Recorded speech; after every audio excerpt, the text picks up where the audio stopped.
Imagine being a decorated soldier, a leader, a force of authority, and then being reduced to nothing by the very people sworn to protect you. That's what happened to Major General Serena Phoenix Vance. But when they pushed her too far, she made a call that would shake the foundations of power, a call that would unleash the might of the Pentagon. The sweltering heat of the Arizona desert shimmered off the highway asphalt as Major General Serena Phoenix Vance pulled her rental vehicle to the side of the road. She was on her way to a crucial meeting at Fort Huachuca, a meeting that could determine the fate of a vital military initiative. Needing to adjust her GPS, she briefly paused, unaware of the storm brewing behind her. Officer Dale Corbin, a man whose badge seemed to amplify his prejudice, pulled his patrol car behind her. His eyes, filled with suspicion and disdain, scanned her vehicle. "License and registration," he barked, his voice laced with aggression. General Vance, her voice calm and authoritative, complied. "Major General Serena Vance," she stated, presenting her military ID alongside her driver's license. "I'm on my way to Fort Huachuca. I just needed to adjust my GPS." Corbin scoffed. "Military ID? I don't care who you are. You're parked illegally." Despite her attempts to explain, Corbin's aggression escalated. He refused to acknowledge her rank or her credentials, his words laced with racial slurs and thinly veiled threats. Bystanders, sensing the rising tension, began to record the encounter on their phones. "You're under arrest," Corbin declared, his voice filled with a perverse sense of power. "Resisting arrest will only make things worse." General Vance, her eyes blazing with a controlled fury, refused to be intimidated. She knew her rights, she knew the law, and she knew that this was a blatant act of injustice. But she also knew that a public confrontation would only escalate the situation. With a steady hand, she reached for her secure military communication device. "I'm making a call," she stated, her voice calm but firm. "To the Pentagon," Corbin chuckled. "Yeah, right. Who do you think you're calling?" General Vance's eyes narrowed. "I'm calling the Chief of Staff of the Army. Before we continue this explosive story, make sure you're subscribed. You won't want to miss the fallout." The line crackled and a voice, sharp and commanding, echoed through the device. "General Vance, this is General Mallory. What's the situation?" General Vance, her voice clear and concise, relayed the events, detailing Corbin's abuse of power and his refusal to acknowledge her rank. General Mallory's response was immediate and decisive. "Give me the officer's badge number and location. I'm handling this." Corbin, his bravado crumbling, stammered in disbelief. He had made a grave mistake. Within minutes, a fleet of black SUVs, bearing the insignia of the U.S. Army Criminal Investigation Division, arrived on the scene. Corbin, his face pale with fear, was immediately placed in handcuffs. General Mallory arrived shortly after, her presence radiating power and authority. She addressed General Vance, her voice filled with a mix of anger and concern. "General Vance, I apologize for this incident. This officer's actions are unacceptable." General Vance, her voice filled with a quiet determination, recounted the events, highlighting the systemic issues that had allowed this to happen. General Mallory listened, her expression hardening. General Mallory, her eyes blazing with righteous fury, vowed to expose the corruption within the local police department and ensure that justice was served. She used her influence to launch a full-scale investigation, gathering evidence of Corbin's misconduct and the systemic abuse of power. General Vance, her spirit rekindled, became an unlikely ally, providing first-hand accounts of the officer's brutality and the indifference of the system.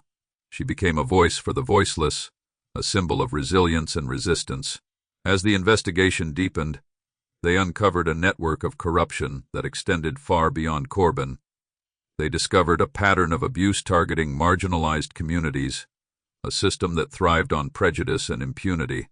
The stakes grew higher, the danger more real. They were challenging a system that thrived on power and impunity. They were exposing secrets that powerful people wanted to keep buried. The tension mounted as the investigation reached its climax. They faced threats, intimidation, and attempts to silence them. But General Vance, her resolve hardened by her past experiences, refused to back down. She was fighting not just for herself, but for every individual who had been mistreated by those meant to protect them. The trial was a media sensation, a battle between the powerful and the forgotten. General Vance's testimony, raw and unfiltered, exposed Corbin's brutality and the systemic corruption that had allowed it to flourish. General Mallory, her reputation and influence on the line, delivered a powerful closing argument, demanding justice and accountability. The verdict was a resounding victory. Corbin was convicted, his career and reputation shattered, but the victory was bittersweet. The fight for justice was far from over. As the dust settled, General Vance found herself with a renewed sense of purpose. She used her newfound platform to advocate for change, to demand reforms within the police force, and to shine a light on the systemic injustices that had nearly destroyed her. But then a twist. A hidden file discovered during the investigation revealed a shocking secret. The corrupt officials, it turned out, were connected to a shadow organization, a group that sought to undermine the very principles that General Vance and General Mallory held dear. The revelation shattered their sense of security, forcing them to confront a threat far greater than they had imagined. They were no longer just fighting against corrupt cops. They were fighting against a force that sought to destabilize the nation, to undermine the rule of law. General Vance and General Mallory, their alliance forged in the fires of injustice, found themselves on the front lines of a new kind of war, a war against those who sought to exploit the very system they had sworn to uphold. As General Vance and General Mallory delved deeper into the shadow organization's activities, they discovered a chilling truth. The organization wasn't just seeking to destabilize the nation. It was actively infiltrating its most powerful institutions, and the key to their infiltration, a sophisticated, untraceable technology, a neural interface that allowed them to control individuals through subtle, almost imperceptible commands. And even more shocking, General Mallory herself had been compromised. The hidden file revealed that General Mallory, during a classified mission years prior, had been exposed to an experimental version of this neural interface. The organization, aware of her influence and access, had activated the dormant technology, turning her into an unwitting puppet. General Vance, her world turned upside down, found herself facing an impossible dilemma. She had to expose the organization, but to do so, she would have to expose her closest ally, her mentor, the woman who had helped her fight for justice. The revelation created a rift between them. General Mallory, trapped within the organization's control, struggled to reconcile her actions with her beliefs. She was a soldier, a patriot, but she was also a weapon, a tool in the hands of a shadowy enemy. The stakes escalated exponentially. The fight was no longer just about exposing corrupt cops. It was about saving General Mallory, about reclaiming her mind, and about preventing the organization from seizing control of the nation's most powerful institutions. General Vance, her heart heavy with betrayal and determination, found herself on a treacherous path, navigating a world of hidden agendas and mind-bending technology. She had to find a way to break the organization's control, to free General Mallory, and to expose their plot before it was too late. But the organization was powerful, its influence reaching into the highest echelons of government and military. They were aware of General Vance's investigation, and they were prepared to eliminate any threat to their control. The battle lines were drawn. General Vance, alone and vulnerable, found herself facing an enemy that could control minds and manipulate reality. The fight for justice had become a fight for survival, a fight for the very soul of the nation. The Pentagon, once a symbol of unwavering power and security, now felt like a labyrinth of secrets and hidden agendas. General Vance, her trust shattered, navigated its corridors with a newfound sense of paranoia. She knew the organization's tendrils reached deep, potentially even into the very heart of the military's command structure. Her investigation led her to a clandestine research division within the Pentagon, a section shrouded in secrecy and operating outside the usual channels of oversight. Here she discovered the origins of the neural interface, a project initially conceived for advanced military applications, but quickly weaponized by the Shadow organization. The project, codenamed Chimera, was far more advanced than she had imagined. It wasn't just about controlling individuals. It was about manipulating perceptions, altering memories, and rewriting reality itself. The organization had used Chimera to infiltrate the Pentagon, to plant seeds of influence, and to weave a web of control that extended far beyond General Mallory. General Vance realized that the battle was not just about saving General Mallory. It was about reclaiming the Pentagon, about restoring the integrity of the institution she had sworn to serve. She had to find a way to sever the organization's control, to expose their network, and to dismantle Chimera before it could reshape the very fabric of reality. But the organization was anticipating her every move. They had access to her communications, her movements, her thoughts.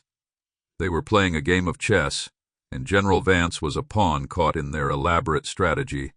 She found herself trapped in a maze of deception, where allies could be enemies, and reality could be a carefully constructed illusion.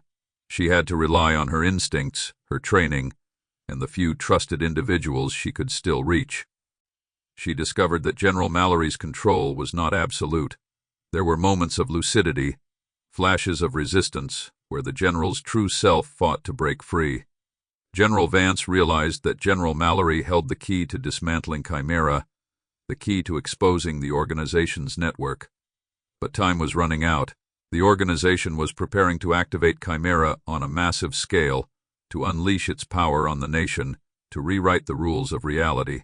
General Vance had to act quickly, to find a way to free General Mallory and expose the organization before it was too late.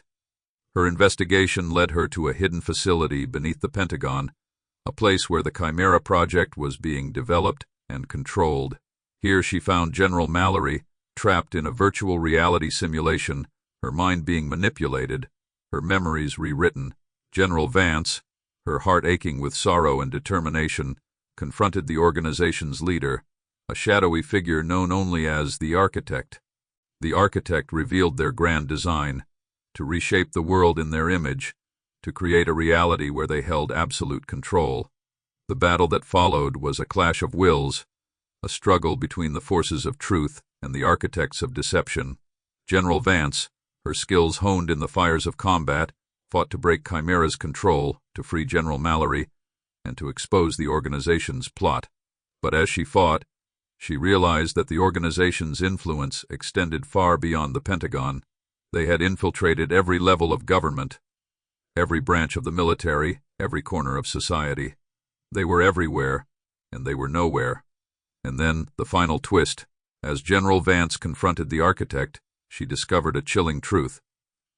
The Architect was not a single individual, but a collective consciousness, a network of minds connected through Chimera, a hive mind that sought to control the world. The battle was far from over. The organization was still out there, their influence lingering, their control subtle but pervasive. General Vance knew that the fight for truth, for reality, for the very soul of the nation, had just begun. The Pentagon, once a symbol of power and security, now stood as a silent testament to the organization's reach, a chilling reminder that the true enemy was not always visible, and that the greatest battles were often fought within the shadows of the mind.